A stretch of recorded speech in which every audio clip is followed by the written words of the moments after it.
Merci. Alors, je donnais le choix à Madi de un ou l'autre pour la confession. Alors, bonjour Madi. Salut. Bonjour à tout le monde. Merci. Merci. Alors, comme vous voyez, il arrive du sud. Ça va être très chaleureux comme rencontre. Hein? Alors, écoutez, on va faire un petit peu le tour de la façon dont on va procéder à travers quelques questions. Tu sais, je sais que j'ai juste à mettre le bouton à on et ça risque d'aller loin. Puis on va se garder à peu près une quinzaine de minutes à la fin si vous avez des questions qui vous turlupinent et que vous voulez poser à Madi. Alors, il va y avoir 2 micros qui vont circuler. Vous levez la main, puis si vous êtes chanceux, il y a quelqu'un qui va aller à côté de vous avec le micro. Là. Et puis, c'est sur le thème, on se rappelle ça, que c'est chemin de transformation. Alors, on va voir un petit peu à travers ce que tu as vécu, Madi, comment le chemin a pu te transformer. Mm-hmm. Ça veut dire que tu étais pire avant? Oui. Oui.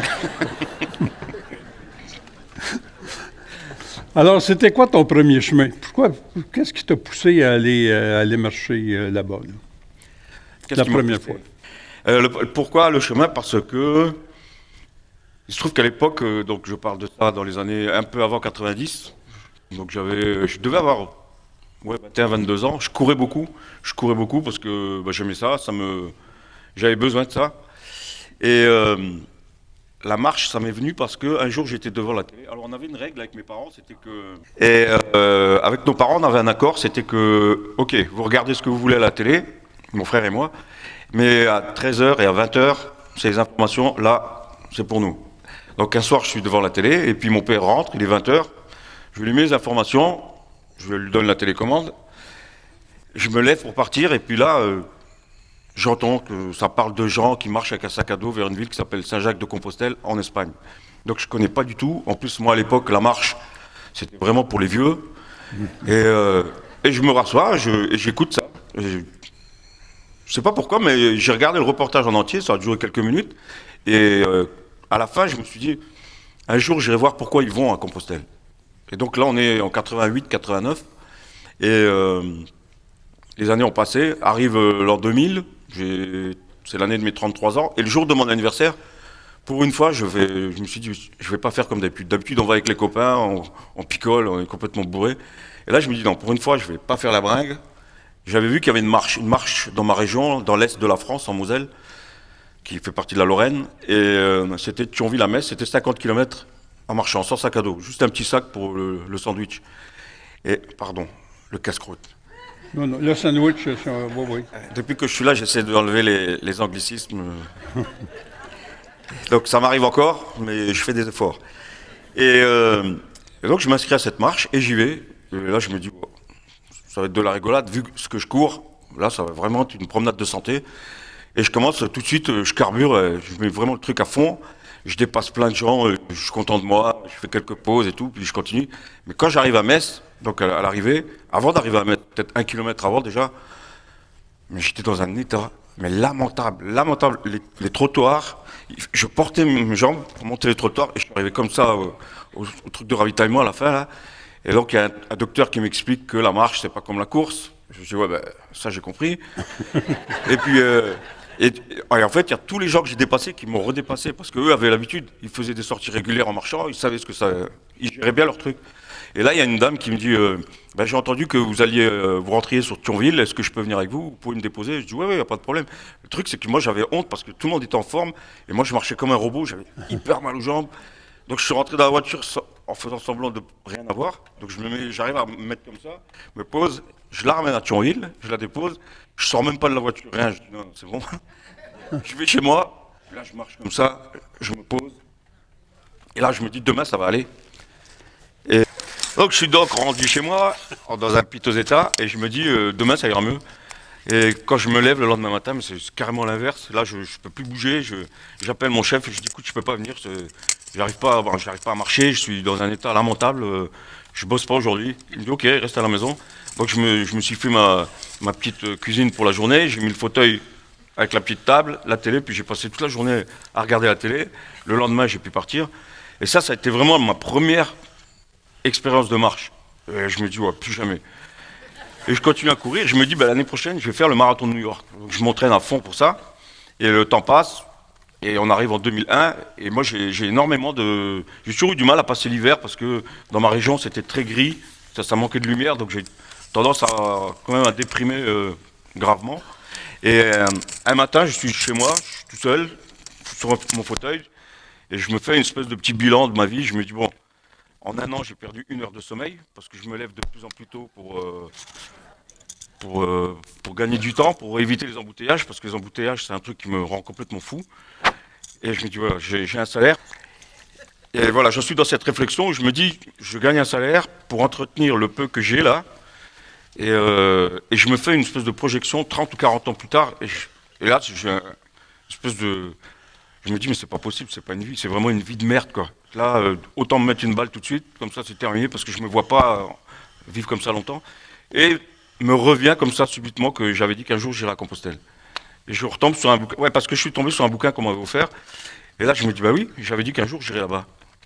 Et tout s'est enchaîné, mais très vite. Donc, je suis allé voir mon employeur, je lui ai expliqué ce que j'allais faire. Je lui ai dit, voilà, je vais aller de là à là. Vous êtes d'accord, c'est bien, vous n'êtes pas d'accord, je démissionne.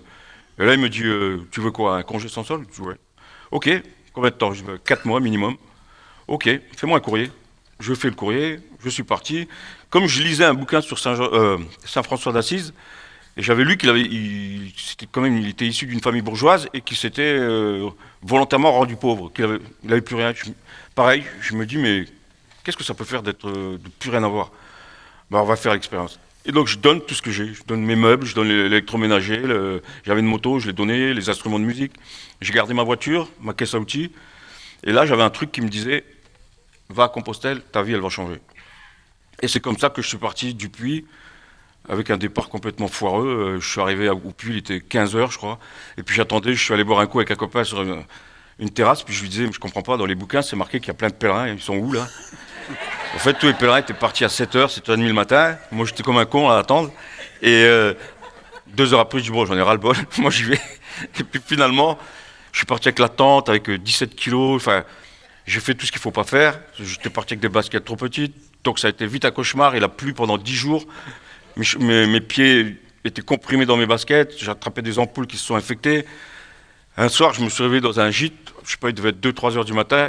J'ai ouvert les yeux comme ça, j'ai les larmes qui coulaient, puis je me disais, mais qu'est-ce que je fais là? C'est pas du tout mon truc, ça n'a rien à voir avec ce que j'avais imaginé. Moi, je croyais que ça allait être un truc cool, sympa. Rencontrer des gens, ça serait agréable. Et là, c'était tout sauf ça. Et puis, je me suis dit, je vais rentrer parce que c'est nul. Et là, il y a un truc, un coup d'orgueil, où je me dis, mais non, si je rentre, mes copains là que je bassine depuis 6 mois, ils vont se foutre de ma gueule pendant les 2 prochaines années. Et j'ai pas du tout envie de ça. Parce que moi, si un copain il m'avait bassiné comme ça pendant 6 mois, et puis au bout de 10 jours, il rentre, je ne le loupe pas, là, il en prend tous les jours pour 100 grades. Et là, je me suis dit, non, je peux pas, il faut que je continue. Je me suis accroché, j'ai vidé mon sac, c'est le cas de le dire, parce qu'il y a un pèlerin qui est venu, un copain, qui m'a embarqué 5 kilos. Malgré tout, encore aujourd'hui, quand je repense, j'étais quand même à 11 kilos. Oui, il m'avait embarqué 6 kilos. Et c'est comme ça que j'ai fait le chemin, et que j'ai vécu la première expérience de ma vie qui était complètement... C'était fou parce que moi je vivais vraiment, je vivais d'un petit quartier où, voilà, je sortais de mon quartier, mais en gros, si vous voulez, le quartier, il est dans une petite ville de 12-13 000 habitants, mais on n'est déjà plus dans le même monde. De ce quartier-là à un autre quartier, c'est déjà plus, nous c'était les quartiers populaires.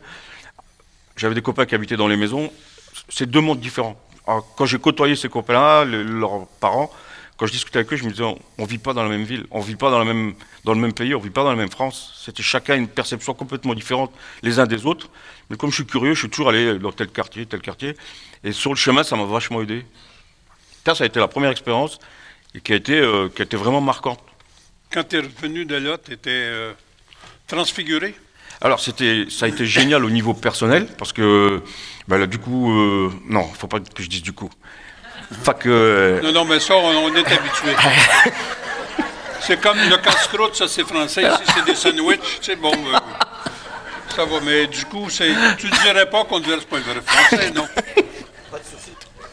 Donc, comme j'ai vu un papier avec plein d'expressions québécoises traduites en français, c'était du coup. Et tu vois, Alors ici, on dit ça fait que.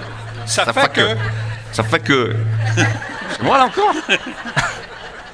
Je suis rentré et autant l'expérience a été extraordinaire parce que les gens m'ont renvoyé vraiment une image de moi qui était complètement différente de celle que j'avais de moi-même. Mais par contre, comme dans ma région où il n'y a personne qui s'est intéressé, ma famille, ils étaient contents que j'ai fait ça, mais c'était pas leur truc non plus. Ce qui fait que j'ai pas pu partager. Et ça a été une grosse frustration. Alors je sais pas pourquoi je perturbe le micro à ce point-là, mais... Ouh. Et On a de la misère avec la traduction. ça a été, ça a été une expérience tellement, ouais, c'était surréaliste pour moi. Il existe un autre monde que mon quartier. Il existe un autre monde où les gens sont sympas, qui sont bienveillants, où on me dit des trucs, on n'appuie pas sur mes défauts, mais plutôt sur mes qualités. Et je me suis pas rendu compte, mais moi aussi. À travers moi, il y a des gens à qui j'ai apporté des réponses à des questions, à qui j'ai pas dévoilé, mais mis en lumière des côtés dont ils n'avaient pas conscience, exactement comme moi. Comme moi je l'ai vécu, ça a fait ça aussi chez les autres. Et quand je suis rentré, je me suis dit, mais ça a été dur, ça a été très dur parce que j'avais personne avec qui partager, et surtout, je revenais dans mon monde, quoi. Je retournais dans mon boulot, il y avait plein de trucs qui étaient tellement déphasés par rapport au chemin. C'était vraiment un autre monde. Et moi, j'aime bien l'expression qu'emploie un couple d'hébergeurs à Montbonnet, après le Puy-en-Velay, et où ils disent l'autre monde, mais en parlant pas du chemin, en parlant de notre quotidien. Ils disent c'est là que tu reviens dans l'autre monde.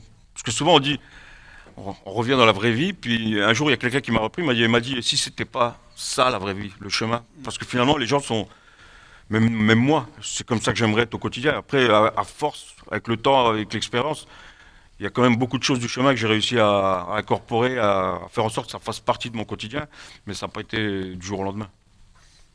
Le choc du retour, c'est vraiment... juste d'être à côté de Mehdi, ça vient fucker mon système aussi.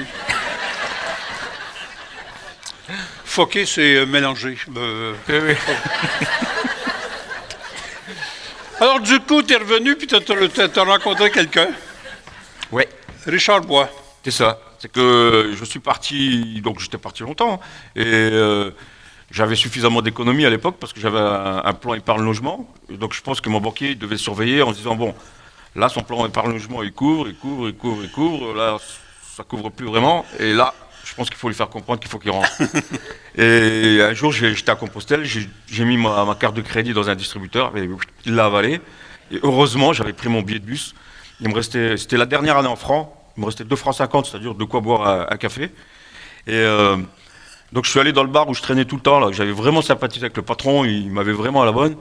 Et là, le patron, il me dit, il partait et laissait le bar à un copain à lui, Vincent. Si un jour vous êtes à Compostelle la nuit, que vous entendez un air de saxophone mélancolique, sûr que c'est Vincent. Il joue tout le temps dans la cathédrale et on entend le son du saxophone qui circule comme ça dans les ruelles.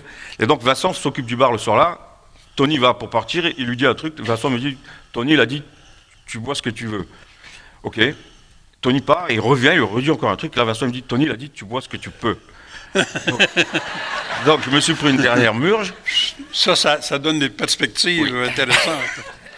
Et le lendemain, et Tony m'avait convaincu, comme c'était des musiciens, et qu'à l'époque je jouais de la batterie et des percussions, Tony m'avait convaincu d'acheter un gros djembé comme ça. Un énorme djembé, puis pour moi c'était significatif parce que je l'avais acheté à Compostelle. Et j'ai ce djembé, le lendemain je pars à la gare routière pour prendre mon bus pour Toulouse, et le djembé je l'enveloppe dans une grosse couverture. Donc j'arrive à la gare, j'ai mon gros djembé, mon bâton et mon sac à dos. Et là il vous faut un petit effort d'imagination parce que à l'époque j'ai 12 ans et 12 kilos de moins. Et j'arrive je suis tout bronzé, voilà, tout jeune, tout beau. J'arrive à la gare, et puis là il y a un couple, et la dame, elle me regarde, mais ça dure 5-10 minutes. Et là je me dis peut-être que il y a moyen comme on dit chez nous, il y a moyen de moyenner. Et elle s'approche de moi, elle me dit, ça fait 10 minutes qu'on te regarde, et on se demande comment tu as pu marcher avec ce gros truc sous le bras. Ok, et là on sympathise, il s'appelle Laurence, c'est 2 amis, ils ont marché 3 semaines, on prend le bus ensemble pour Toulouse, et on discute, le bus met 18 heures pour arriver à Toulouse, on arrive à 4 heures du matin au lieu de 3 heures, et Laurent et moi on a vraiment beaucoup parlé, mais vraiment je descends du bus, je suis dans les marches, Et là, il y a Laurent qui me dit, un copain nous attend, tu devrais discuter avec lui. Et là, il y a un type avec un chapeau de cow-boy, là, Richard. Et je dis, il paraît que tu as un projet. Il me dit, ah bon, lui aussi, il a un peu, ça fait 1 heure qu'il nous attend. Et il commence à m'expliquer, il me dit, voilà, j'ai préparé un truc qui s'appelle Marche Ensemble. C'est une marche de Jérusalem à Compostelle, un chrétien, un juif, un musulman. Moi, je suis chrétien, j'ai trouvé un gars de confession juive. Et donc Laurent lui explique que je suis de confession musulmane et tout. Je dis, écoute, d'accord, mais voilà, je bois de l'alcool, je sors avec des filles qui sont pas musulmanes, donc bref, je multiplie, je cumule les mandats, comme on dit dans le monde politique chez nous. Et il me dit, non, mais t'inquiète pas, tu sais, moi je vais pas à la messe tous les dimanches non plus, c'est plus le côté humain. Je dis, voilà, là ça me parle, ok. Et il me dit, voilà, le projet, en gros, tu réfléchis. Donc je suis parti, puis j'avais ma voiture chez le copain en Auvergne, et moi je devais remonter jusqu'en Moselle, c'est-à-dire, je sais plus, il y avait 600 ou 700 km. Et à peine arrivé chez le copain, je lui parle de ça, et le lendemain j'appelle Richard, je dis, écoute, je sais pas comment je vais faire, mais je vais avec toi. Et là j'ouvre une petite parenthèse, c'est que Richard, malheureusement, est décédé il est décédé fin septembre. Il a eu des problèmes neurologiques qui se sont aggravés, et puis il est parti. Et la première fois que je suis venu ici, en particulier au Québec et ici, dans cette basilique, on était avec Richard. Et on s'est embarqué dans cette aventure-là qui était... on avait notre projet sur le papier. C'est bien beau, en théorie, comme diraient des proches. En théorie, c'est beau, mais moi, je ne suis jamais allé en théorie.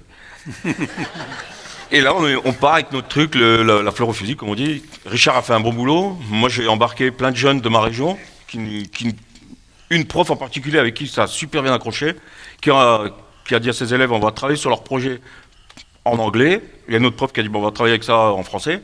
Ils nous ont fait un site internet. Et avec Richard, on part... finalement, la personne de confession juive avait eu une phlébite, donc ça s'est annulé. Nous, on a cherché quelqu'un de confession juive. Moi, je ne connaissais pas beaucoup. Je suis allé voir un rabbin près de chez moi. Il m'a dit, ouais, ça fait un peu court quand même, au niveau du délai. Et puis, finalement, on s'est dit, bon, s'il y a un endroit où on peut trouver un juif, ça sera en Israël.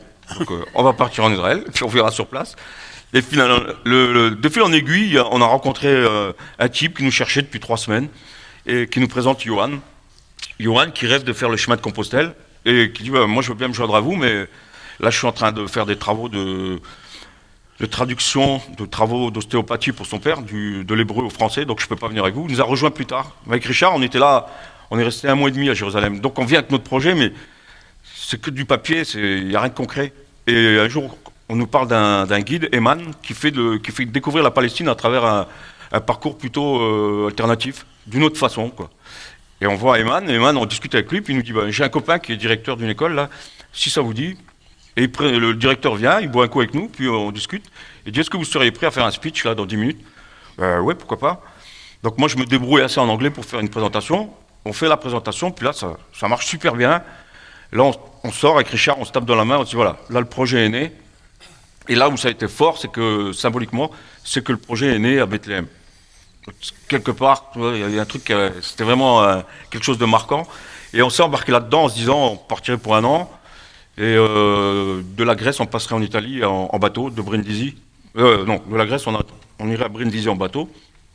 Et le problème, c'est que très vite, ça suscite pas mal d'engouement à Jérusalem. On nous demande de rencontrer un tel, une telle, d'aller là, là. Et on avance un petit peu sur notre parcours. On arrive quand même à partir de Jérusalem au bout d'1 mois et demi. Et on va quand on est au Liban, on réfléchit, on se dit non, 1 an, ça suffira pas.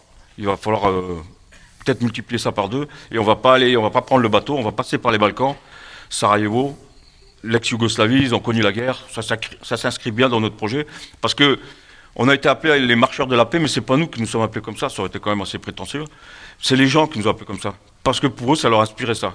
Et donc, il y avait ces 3 religions monothéistes qui étaient plutôt symboliques, ça restait quand même une aventure humaine, et c'était ouvert à tout le monde, n'importe qui pouvait venir marcher avec nous. Ce qui est arrivé au Liban, parce qu'en plus, ce qui est rigolo, c'est qu'on nous avait dit, les Libanais, vous les ferez jamais marcher, et c'est vrai que les Libanais, ils ont cette fichue manie ils vont prendre le pain à 100 mètres, ils prennent la bagnole et puis ils y vont. Donc quand ils nous voyaient passer, ils nous disaient, mais vous allez où là? On leur explique, vous êtes fous, arrêtez-vous là, il y a un taxi qui va vous prendre. Non, c'est bon, on continue. Et on a traversé comme ça une quinzaine de pays. Et là où ça a été fort, c'était que Saint-Jacques-de-Compostelle, ça ne représente pas ça représente rien pour les musulmans, pour les juifs. C'est pas du tout un lieu de pèlerinage. Je pense que la plupart ne savent même pas ce que c'est. Moi, je ne savais pas avant de regarder le fameux documentaire, là. Mais malgré tout, tous ces gens ont fait en sorte, à leur niveau, qu'on avance. Ce qu'il y a, c'est que tout le monde se retrouvait dans ce projet. Et, ben, voilà, moi, j'ai pas grand-chose, mais je vais vous filer un coup de main pour que vous avanciez encore. Ce qui fait que quand on nous demandait c'était quoi que vous avez retenu, eh ben, c'était qu'il y avait encore plein d'humanité. Malgré l'actualité, malheureusement, à chaque fois, ça revient sur le tapis, ce qui se passe au Moyen-Orient. Et déjà à l'époque, c'était chaud. C'était la partie la plus difficile pour nous. Mais et encore aujourd'hui, même si, moi, je vous dis honnêtement, quand j'étais là-bas, j'ai lu un bouquin. Il y avait une dizaine de personnalités politiques, philosophiques, des gens qui étaient intervenus d'une manière ou d'une autre au Moyen-Orient.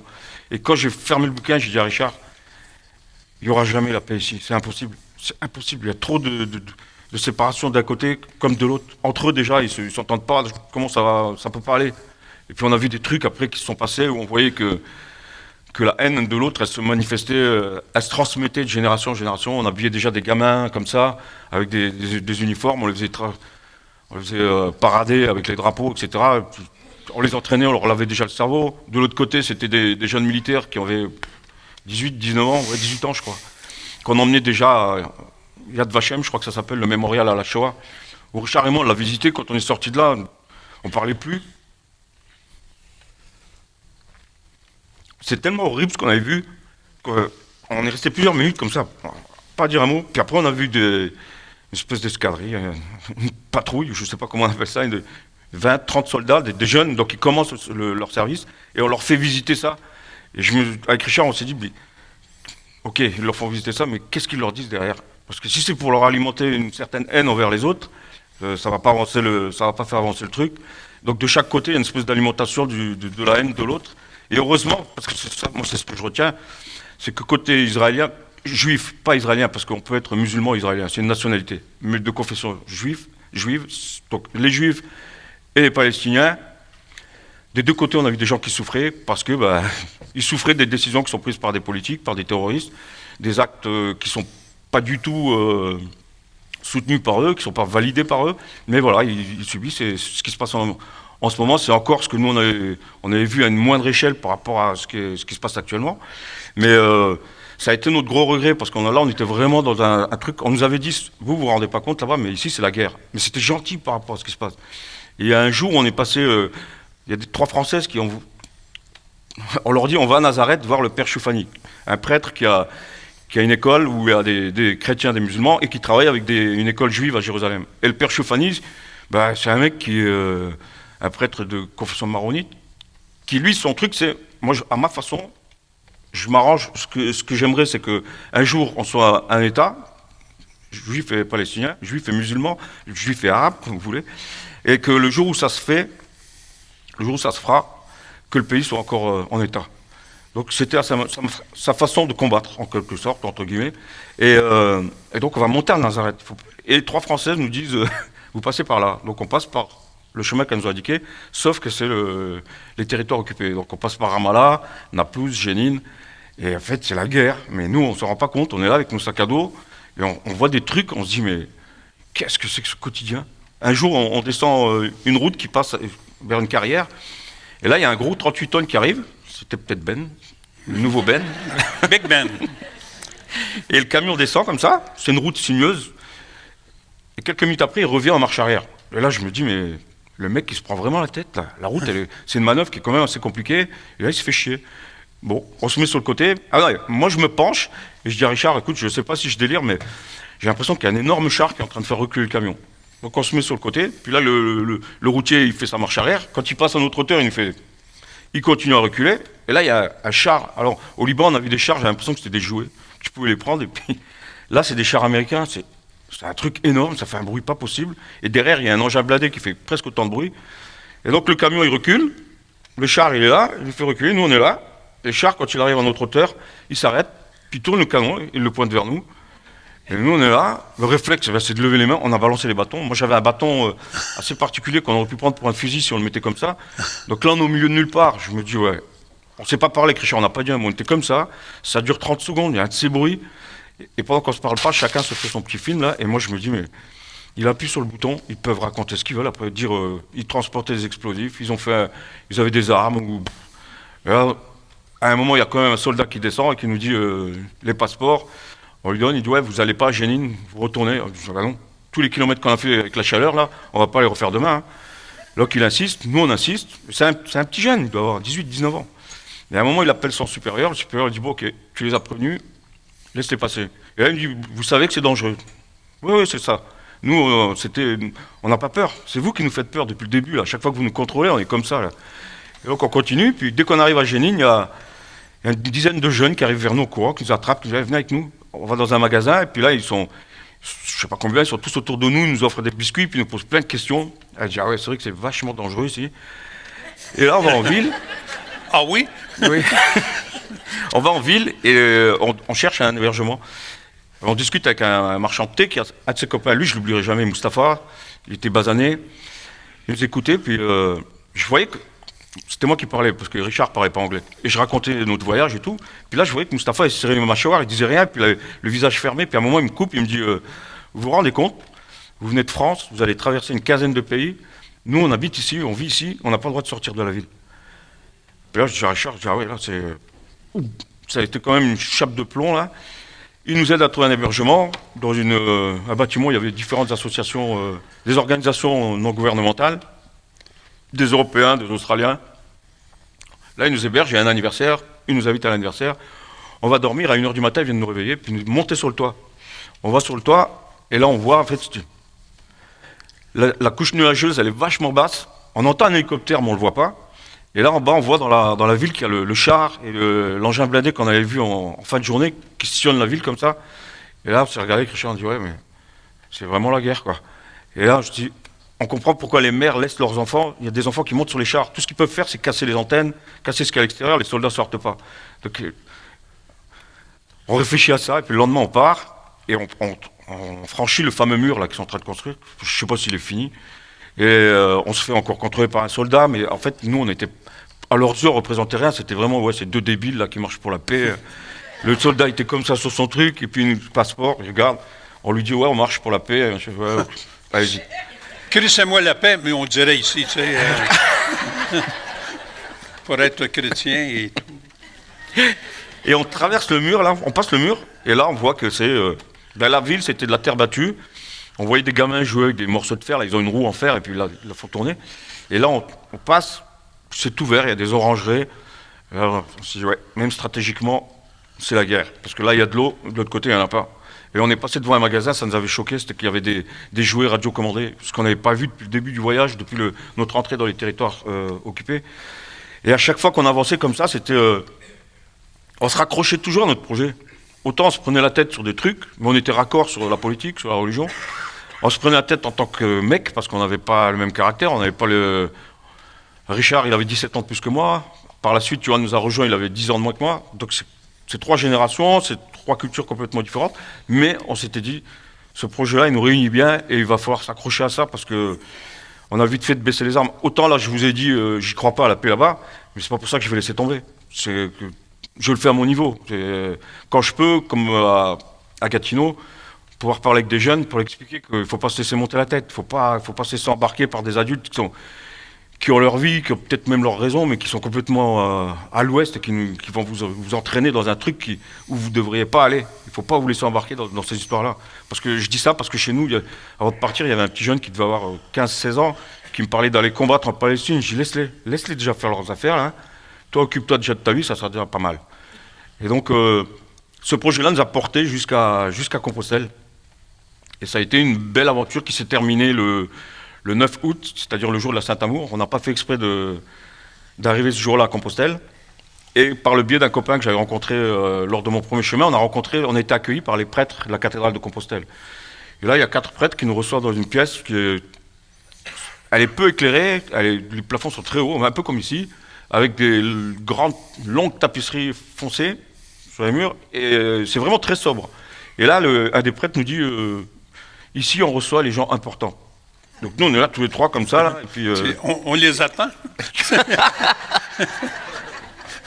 Il y a Carlos qui est là, donc Carlos peut traduire, et c'est facile de répondre à leurs questions. Il nous questionne pendant à peu près 1 heure, Et à la fin, ils nous disent, ouais, ils étaient 4. À la fin de l'heure, là, après toutes ces questions, il y en a 3 qui avaient les larmes aux yeux. Et nous, on se regardait parce qu'on ne comprenait pas trop ce qui se passait. Et là, ils nous disent, est-ce que vous êtes d'accord demain pour venir participer à la messe? Je dis, oui, ok. Le lendemain, on vient à la messe, et puis, donc on est le 10 août, la cathédrale, elle est blindée, mais blindée. Là, c'est l'hôtel avec les prêtres et tout, les gens sont là, les bancs, tout le monde est là, c'est vraiment plein. Et chacun son tour, on passe, on fait une prière en hébreu. Richard fait une prière en français, la prière de la paix là, de Saint François d'Assise. Je fais une prière en arabe. Et ça finit, et puis on quitte l'hôtel doucement, et puis je regarde, et puis en fait, il y avait plein de gens qui pleuraient.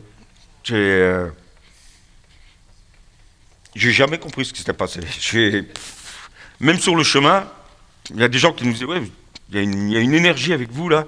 Mais nous, les gens, des fois même c'était gênant parce qu'ils nous prenaient pour je sais pas quoi. Là, et puis moi je suis juste un gars qui aime bien marcher, j'aime bien les gens et je rêve d'un monde meilleur. À part ça, c'est pas extraordinaire hein, pour moi de faire un pas devant l'autre avec mon sac à dos. J'adore ça et puis j'adore rencontrer les gens, visiter d'autres pays. Mais il y a eu un truc qui s'est passé qui a fait que ça a été quelque chose vraiment d'extraordinaire.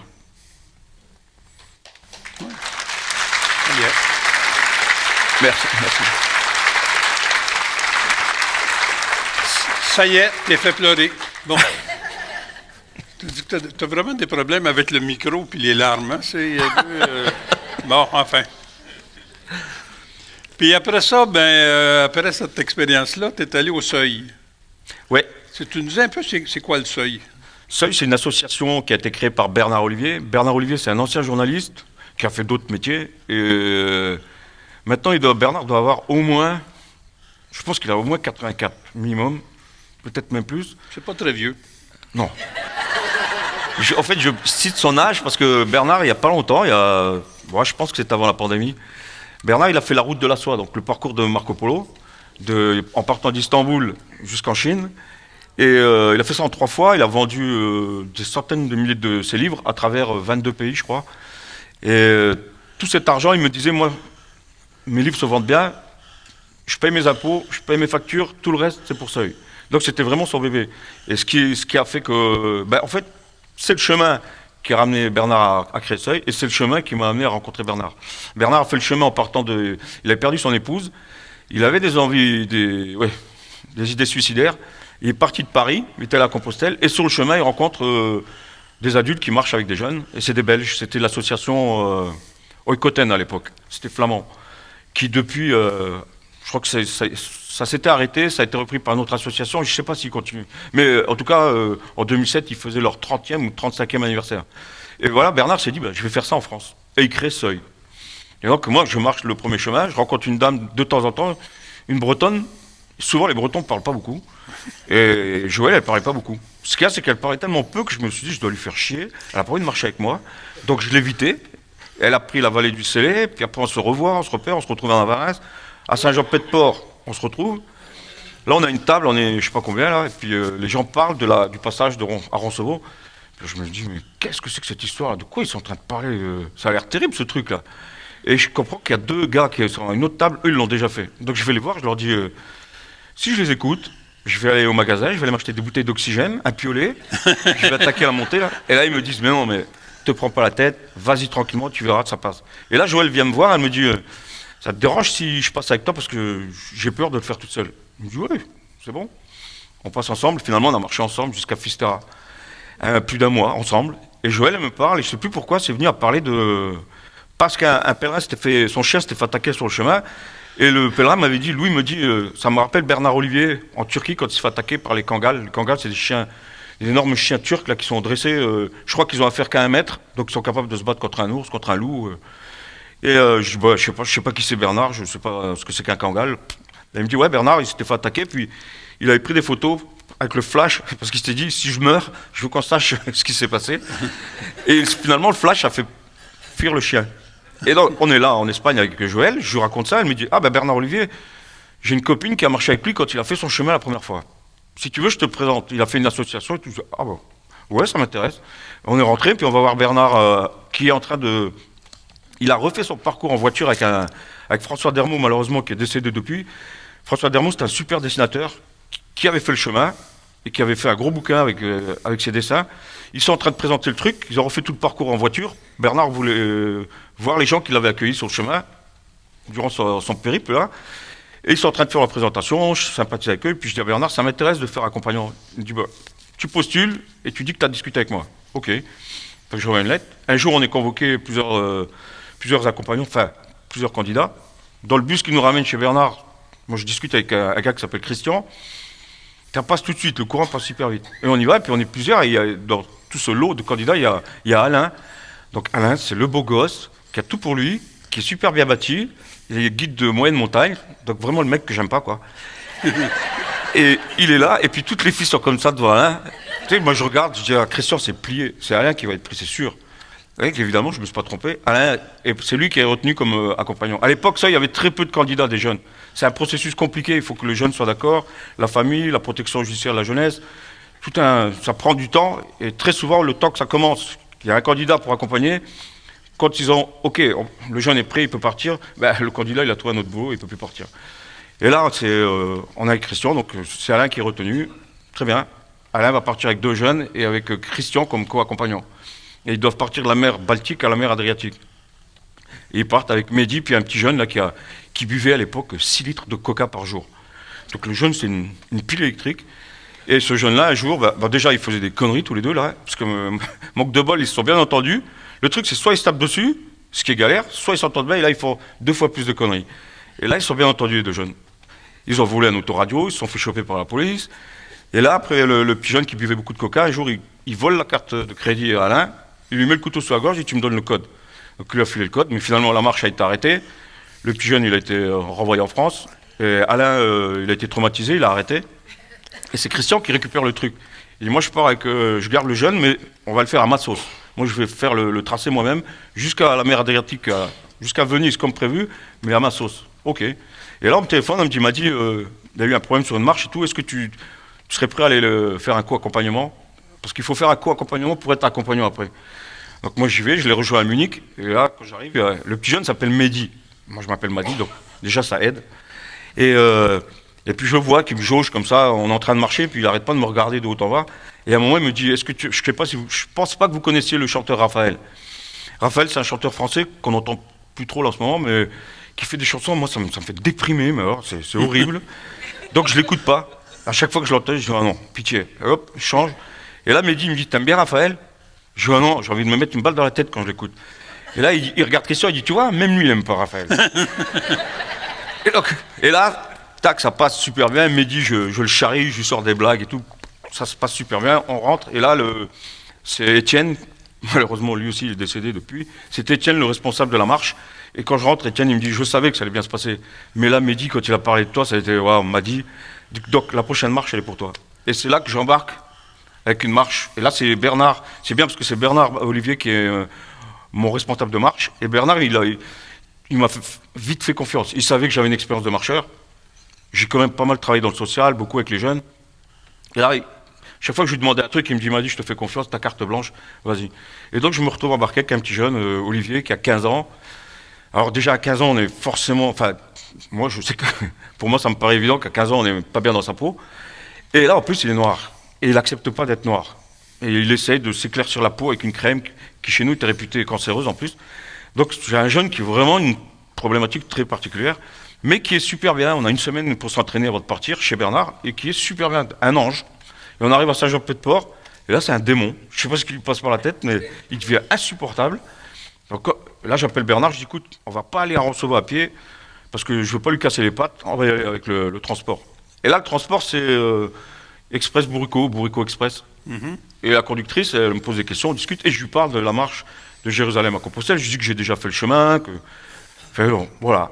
Et on échange, elle nous dépose. Et là, Olivier, il a complètement tourné, quoi. Je ne sais pas ce qui lui est arrivé, mais il est vraiment insupportable.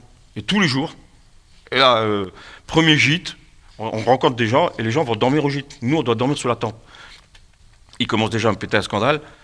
J'appelle Bernard, je dis, bon, écoute, moi je sens que ça va pas le faire, là, si on dort sous les tentes. Ce que je te propose, c'est qu'on garde les tentes, et on va en gîte. Et on se démerde avec le budget qu'on a. Il me dit, ok, je te fais confiance. Et là, je dis à Olivier, bon d'accord, on va aller dormir dans les gîtes, jusqu'à ce qu'on avait 12 € par jour chacun pour se débrouiller, pour manger, dormir, boire, et 3 euros d'argent de poche. Et à l'époque, il n'y avait pas de smartphone, donc c'était le vieux téléphone, et moi j'étais soumis aux mêmes règles que lui. Pas d'internet, pas de téléphone, le téléphone c'était en cas d'urgence, donc je suis vraiment comme lui. Et là je dis Olivier, on va aller dans les gîtes, mais par contre les tentes, ils les ont achetées pour nous, donc pas question qu'on les renvoie, on va les porter pendant 3 mois. Si tu es d'accord, c'est bon, sinon on rentre. Ouais, ok. Et là on part, et puis il a été de pire en pire. En plus, il savait, cet enfoiré, il savait très bien où appuyer pour me faire mal. Donc après, moi, il fallait que je réagisse aussi. Et j'avais vite capté. C'est un truc, quand je marche avec quelqu'un, c'est quelque chose que je regarde très vite, c'est quand la personne est fatiguée. Parce que quand la personne est fatiguée, très souvent après, elle devient désagréable. Donc moi, j'essaie d'anticiper. Et là, Olivier, je savais qu'à 1h30, après 1h30 de marche, c'est même pas la peine. Tu sais, genre à prendre le sac, à se râler et tout. Donc à 1h15, je faisais comme si moi, j'étais fatigué. Et je ferais bien une pause. Lui, il devait se dire, le vieux, il n'arrive pas à garder le rythme. Mais et je gérais ça. Mais ce qu'il y a, c'est qu'après, j'avais compris que chaque fois qu'il pouvait rentrer en France, c'est-à-dire que lui, ce qui s'était passé, c'est qu'ils ont fait un anniversaire dans un quartier. Il y a une bande d'un autre quartier qui est venue, qui a voulu s'incruster. Ça s'est mal passé, ils se sont battus. Il y en a un qui a sorti un couteau. Il a planté un de ses copains. Le copain est mort. Le lendemain, eux, ils ont pris un sac avec des battes de baseball, couteau pour aller se venger. Et heureusement, sur leur trajet, la police les a arrêtés. Donc Olivier, le deal avec Seuil, c'était ça. Tu as un jugement moins sévère si tu fais cette marche vers Compostelle. Et on est allé au bout avec beaucoup, beaucoup de difficultés. Et là où Olivier était horrible avec moi, il m'a cassé les couilles pendant presque 3 mois. Et peut-être 2 jours avant, là, il a changé un petit peu. Et un jour, il me dit, est-ce que je peux te demander un truc? Je dis, ouais.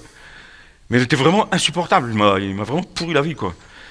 Et est-ce que à la fête de retour, parce qu'il y avait une fête de départ, là il y a une fête de retour avec la famille, les parrains et tout. Mon parrain c'était Christian, donc le fameux accompagnant, et lui c'était son éducateur spécialisé. Est-ce qu'à la fête de retour tu veux bien me prendre dans tes bras? Sachant que lui pendant 3 mois il m'a bien. Et je dis ouais. Et là il rajoute et même si à ma mère.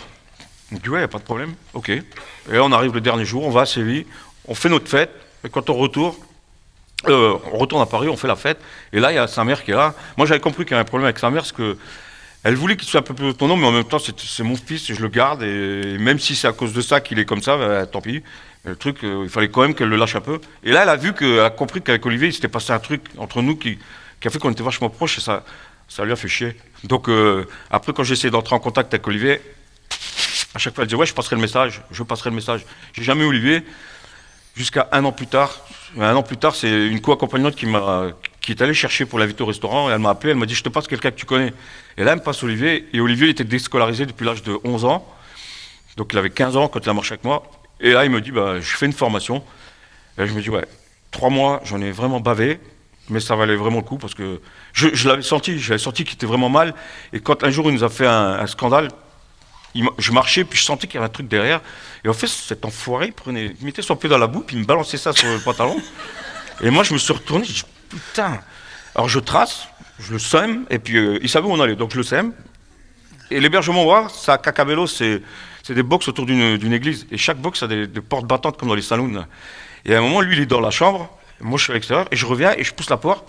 Il était derrière, alors il prend la porte dans la tête, il se met derrière l'autre porte, moi je pousse l'autre porte, il se reprend encore un truc dans la tête. Et là, on s'accroche. Il était grand, il était bien bâti. Hein. On s'accroche comme ça, puis je dis, tape. Parce que si moi je tape le premier, je sais que j'ai tout faux, donc tape. On se tient quelques secondes comme ça, puis c'est terminé. Je sors, je me calme un petit peu, prendre l'air. Et là, il vient vers moi. Et le soir-là, il y a Bernard Olivier qui vient avec le groupe de soutien, la psychologue et nos parrains. Et là, il vient me voir et il me dit, ça te dérange si on ne parle pas de ce qui s'est passé aujourd'hui? Ok. Et on va au restaurant. Moi, je suis en face de Bernard. Olivier, il est là. On est 6 à table. Mais pendant que je parle avec Bernard, j'entends qu'il est en train de raconter un truc. Et là, je l'écoute, il est en train de raconter ce qui s'est passé, ce petit con là. D'un coup, je le regarde, je dis, mais t'as pas oublié de raconter le début, quand tu me balançais la boue sur le pantalon? Et là, Bernard, il prend un verre d'eau, il lui balance à la gueule. Il dit, ça te fait plaisir si je te fais ça? Olivier, il prend un verre à vin, là, le verre à pied, il le prend, il serre les mâchoires, il claque le verre sur la table, le verre, il casse, je lui coupe la main. Aux urgences, là, Bernard il vient me voir, il me dit, écoute, m'a dit, t'es tombé sur un cas très particulier, si tu veux, on laisse tomber, on arrête. Et là, je lui dis non, je vais le ramener à Séville. Je veux le ramener. Parce qu'en fait, il m'a tellement rappelé moi, comme j'étais mal, et en plus, je me dis, mais moi, c'était de la rigolade. Lui, il a son problème de peau, là, sa couleur de peau qui lui pose problème. Et en Espagne, à l'époque, en 3 mois, on a croisé 2 Noirs. Ce qui fait que tout le monde le regardait. Et puis des fois, il m'a même dit qu'un jour, il y a quelqu'un qui a sorti un mot en espagnol que j'ai oublié, qui est péjoratif par rapport aux Noirs. Donc il était hyper mal. Et moi, son mal-être, là, je me suis dit, ça doit être horrible à supporter ça tous les jours. Parce que là, t'en as encore pour une paire d'années pour sortir de la puberté, etc. Et finalement, quand j'y pense, je suis content, je suis fier de lui, fier de moi, parce que je me dis, ouais, ça valait vraiment le coup, quoi. C'est pas une vie qui a été sauvée, mais ouais, en tout cas une partie de sa vie. Alors, il y a des petits chemins qui sont un petit peu plus durs que d'autres, là. Hein? Comment? Il y a des chemins qui sont un peu plus compliqués que les autres. Oui, parce que Oh, tu fais pas le chemin, en fait. Tu Ouais. fais la police tous les jours. Alors là, je viens de voir le temps qui est passé. Tu sais, je t'ai posé 2 questions. Il en reste encore 12 et il est midi moins 5. Alors, je vais te poser fait que là, les questions de la salle, là, oubliez ça. Peut-être que s'il réussit à répondre à cette question-là tu sais, en 5 minutes, peut-être qu'il y aura de la chance pour deux questions. Mais une double question, c'est comment tu es arrivé au Québec, puis comment ça se fait qu'on est encore collé avec toi depuis 13 ans? Alors, encore une fois, c'est Richard qui était à l'origine. Richard était régulièrement hospitalier à Conques. Et il avait passé un accord avec les frères de l'abbatiale, les prémontrés. C'était, vous me laissez dormir à l'extérieur, pas avec les autres hospitaliers. Donc il y avait une espèce de salle de fête en hauteur. Il y avait donc la salle, et il pouvait dormir. Et en contrepartie, lui se levait avant tout le monde et il préparait tous les petits déjeuners. Et le truc, c'est que le soir, si les pèlerins voulaient, ils pouvaient aller assister à une projection. Moi, j'avais filmé pendant notre marche, mais c'était vraiment un truc amateur. Un copain nous avait fait un copain qui a migré au Québec d'ailleurs, qui nous avait fait un montage, et Richard en projetait ça, et Richard parlait en direct dessus. Donc il a projeté ce film tous les soirs, à ceux qui voulaient venir. Et un soir, il y a un couple de Québécois de Mascouche, Nicole et Maurice, qui ont assisté à la projection, et Nicole a dit à Maurice, il faut qu'on les fasse venir au Québec. Ils nous ont fait venir. Nicole elle m'a dit, à partir du moment où j'en ai parlé, j'ai rien eu à faire. Tout le monde qui m'a appelé, vous avez 3 semaines, donc comme ils avaient 2 voitures, ils ont mis une voiture à disposition. Nicole est venue avec nous, un copain leur a prêté tout le matériel de la sono, et elle m'a assuré comme conducteur. Et pendant 3 semaines, on a sillonné le Québec. Et ce qu'il y a, c'est que ça a été super, quoi. Tout de suite, c'est bien passé, et nous, on découvrait le Québec. Donc, je me rappelle qu'à l'époque, j'avais dit à Françoise, franchement, si je suis prêt à tout lâcher et à venir m'installer ici. Sauf qu'après, quand je suis revenu en hiver, j'ai dit non, je peux pas venir ici, c'est pas possible. J'aime mieux mon petit con, tu sais, Oui. qui me lance de la boue sur les jambes. Tu sais, mais ouais. Et ça nous a tellement plu qu'on est revenu l'année d'après avec Françoise. À ce moment-là, Richard a rencontré une Québécoise, Suzy, avec qui il est resté 5 ans. Et là, on a rencontré plein de gens. On était revenu voir l'association à la ville de Québec. On avait revu... c'était Marie Tremblay qui est ici quelque part. Voilà, Marie et Jean-Marc, on les avait connus là. Moi, j'avais dormi chez Marie. Et l'association nous avait invités dans un week-end dans un chalet, je ne sais plus où. Mais ça a été une soirée, je ne sais plus à quelle heure on s'est couché, mais on avait bien mangé, on avait bien bu. Et le lendemain, ils ont eu la super idée de nous faire une sortie à raquette. C'était génial. Moi, c'était la première fois. Et en plus, des fois, il n'y avait pas de traces. Et puis, c'était lourd. Je dis à François, j'ai le cœur qui est en train de taper dans la poitrine. Là, j'avais pas de plaisir, en fait, à faire ce truc. Et on a vraiment sympathisé. Et je me rappelle, Johan, je lui ai dit il n'y a pas longtemps, je me rappelle très bien de Johan, on n'avait pas échangé, peut-être qu'on s'était dit bonjour, et puis on n'avait pas parlé, et je m'étais même dit, je sais pas, peut-être qu'elle ne me sent pas, ou je l'aspire pas, mais c'est là on a commencé on se connaissait de là, puis après Johan est devenue présidente aussi, et elle est passée à Cahors, je ne sais combien de fois maintenant, avec des pèlerins, on a encore sympathisé, c'est là où Johan m'a demandé si je voulais être ambassadeur pour l'association. J'ai accepté, on a fait le petit cérémonial avec le maire de Cahors, on a posé la patente sur là où j'habite et où on accueillait un peu chez nous, et juste à côté de la boutique où je bossais. Et Joanne, on s'est revu avec Mireille déjà à Cahors. Joanne, je l'ai revue à Paris cette année quand elle a pris le départ pour son chemin. Elle est passée à Blois, elle est venue chez nous. J'ai marché encore un petit peu avec elle. Elle est repartie pour Paris récupérer un prix. Elle m'a demandé de l'accompagner. Et tout ça, ça a fait qu'à chaque fois, et puis parallèlement avec Nicole et Maurice, ça a été plus qu'une amitié. Ça a été dès le premier soir, on est devenus super potes avec Maurice, on a fait le Camino Français ensemble. Ils sont venus marcher en France. Et il y a eu un truc, c'est quelque chose que j'arrive pas à expliquer en fait. La seule région en France où on a à peu près reçu le même accueil, c'était, vous avez dû entendre parler des ch'tis. Oui. Les ch'tis sont comme ça, on est allé faire une présentation chez eux, enfin plusieurs, avec Richard, et c'était incroyable. Très vite, ils nous tutoyaient, très vite on est allé chez eux, et ils étaient vraiment à la hauteur de la réputation qu'on leur donnait. Mais ici c'était encore un cran au-dessus, parce que ça a été vraiment rapide, et ce que j'ai aimé, c'est que via Facebook, ça facilitait aussi le truc, c'est que les liens sont restés, ils se sont consolidés avec le temps, et à chaque fois que je viens, je suis reçu comme un ambassadeur. Ouais. Ben oui, puis c'est un peu comme chez les ch'tis. Hein. Des fois, il faut que tu traduises un peu ce qu'on dit, puis c'est la même chose dans l'inverse. Juste une petite dernière, parce que tu as parlé tu as mentionné une Françoise. Françoise, dans tes affaires. Donc c'est ma chum, ma blonde. Et Françoise, on s'est rencontrés d'une façon particulière, c'est que quand je marchais avec Olivier, le petit jeune, là, Françoise, elle a pris le transport que nous on a pris pour passer à Roncevaux. Elle l'a pris une semaine après. Et la conductrice, pour une raison que j'ignore, lui a parlé de moi. Bref, on fait le chemin, et puis donc on a une semaine de décalage, mais comme Olivier, on a un planning avec Bernard et le groupe de soutien qui doit venir, on peut pas aller trop vite, il faut qu'on respecte des dates, ce qui fait qu'on, même si on marchait beaucoup, je disais à Olivier, si on fait trop d'étapes, à un moment il va falloir qu'on ralentisse ou qu'on fasse des petites étapes, parce qu'on a des rendez-vous qui sont prévus. Et de fil en aiguille, on a rencontré plusieurs pèlerines, et puis c'était facile de se rappeler de nous, parce qu'un adulte avec un jeune, et un jeune, encore une fois, c'était le seul noir sur le chemin à ce moment-là. Donc, je rencontre plusieurs personnes, mais quand on arrive à Ponferrada avec Olivier, ouais, on est tout le temps, c'est tout le temps tendu avec lui. Hein. Le jour, le soir, le matin, c'est tout le temps tendu. Et on est à Ponferrada, on est dans notre chambre, et je ne sais plus pourquoi, subitement comme ça, je lui dis, de toute façon, je vais te ramener à Séville, je veux que tu aies ce chemin dans ton tracé de vie, dans ta tête, dans ton CV, dans ton âme. Et là, il m'a regardé, en plus, comme il est noir, le blanc des yeux ressort bien, il a fait des gros yeux comme ça, l'air de dire, il est en train de péter un câble, il m'a dit, hein. Et il m'a regardé bizarrement, puis il est sorti. Et là, quand j'étais tout seul, je me suis adressé à Dieu, je sais pas si ça m'est déjà arrivé. Puis là, je parle à Dieu, puis je dis, ok, je vais prendre sur moi, je vais ramener le petit con là à Séville, mais en contrepartie, tu vas me donner un truc. Je dis ça, et vraiment, je le dis, je dis, tu me donneras quelque chose en échange. Ok, on continue le chemin, et à un moment, dans le projet Seuil, il faut amener les jeunes à être autonomes. Donc on est à Tria-Castella. Je dis, Olivier, tu vas passer par Samos, moi je l'ai déjà fait, et moi je passe par les Crêtes, à Saint-Chine, et on se rejoint à Sarria. Et c'est facile à Sarria, tout le monde arrive, si on ne s'est pas trompé, tout le monde arrive par les escaliers. Donc moi j'arrive le premier, je m'installe à l'auberge, tout, je reviens aux escaliers, et puis j'attends. Et là j'attends une demi-heure, 3/4 d'heure, 1 heure, il est toujours pas là. Je pose la question, comme il est noir, je pose la question aux gens qui arrivent, je dis, t'as pas vu un jeune black sur le chemin? Non. Et là il y a une pèlerine qui arrive, et je sais qu'elle le connaît, Olivier. Donc je discute un petit peu avec elle. Je dis, t'as pas vu Olivier? Elle me dit, non. On parle 5 minutes. Je dis, bon, je vais faire marche arrière, je vais aller voir où il est.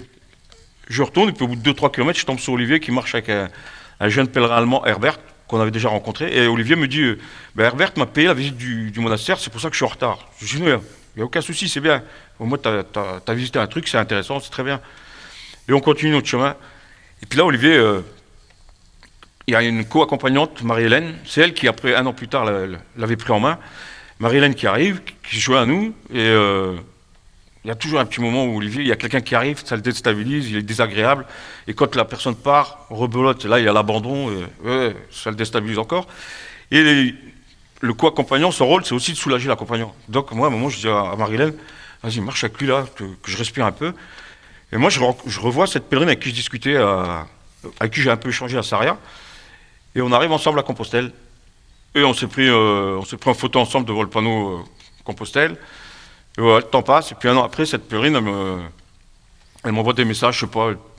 En fait, moi, je voyais rien du tout. Un jour, elle m'appelle, puis elle est tout près d'où j'habite, à 6 km. Je dis, ben, c'est mon anniversaire demain, t'as qu'à venir. Et en fait, je me suis même pas demandé comment ça se fait que de chez elle, elle se retrouve subitement à 6 km près de chez moi. Et là, on est à mon anniversaire. Moi, je fais la brinque, je cours à droite, à gauche. Et là, il y a les amis qui me disent, elle est intéressante, hein, ta copine, Françoise. Ouais. Elle me redit ça encore. Jean-Christian me dit, elle est intéressante, ta copine. En fait, eux, ils avaient compris. Moi, j'ai rien vu du tout. Finalement, on est sortis ensemble quelques temps après. Et quand j'ai eu Olivier au téléphone, je lui avais dit, il m'annonce qu'il est en formation. Et moi, je lui dis, tu te rappelles la pèlerine avec qui je suis arrivé à Compostelle? Oui. Eh ben, on est ensemble. Et donc, quand j'ai dit adieu, tu me donneras quelque chose en échange. Eh ben, moi, j'ai eu Françoise, et depuis 2008, on vit ensemble. Voilà.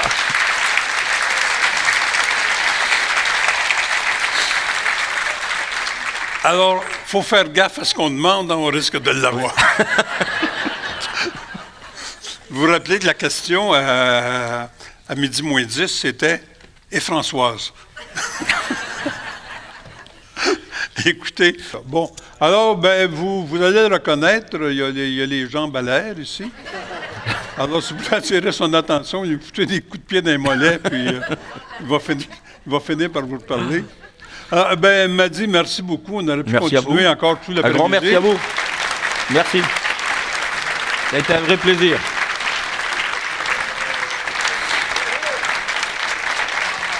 Merci, merci.